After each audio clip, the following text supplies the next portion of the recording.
Hello everyone, আসসালামু আলাইকুম রহমতুল্লাহ। এখন রাতের প্রায় 3টা বাজে। বাংলাদেশ টাইম তো অনেকটাই, প্রায় 6টা বেজে গেছে, কিন্তু এখনও ঘুম নাই। যে রুমে গেছি, এখন আবার রেস্টুরেন্টের দিকে যাইতেছি।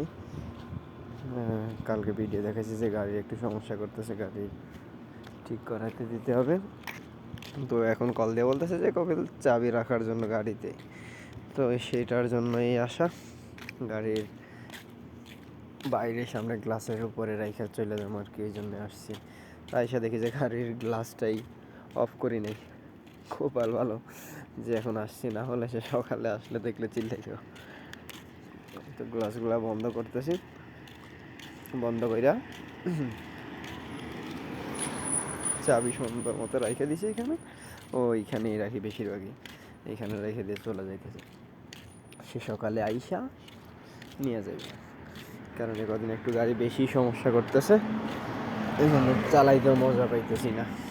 আর শীতকাল মনে হচ্ছে চলে আসছে, কুয়াশা পড়তেছে, আর এখন অনেক ঠান্ডাও পড়তেছে অনেক বেশি।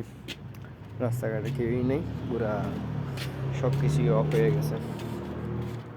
শুধু কয়েকটা বুফি অন আছে আর একটা রেস্টুরেন্টে অন আছে, সব কিছুই বন্ধ। ঠান্ডাও পড়তেছে এখন মোটামুটি আগের তুলনায়।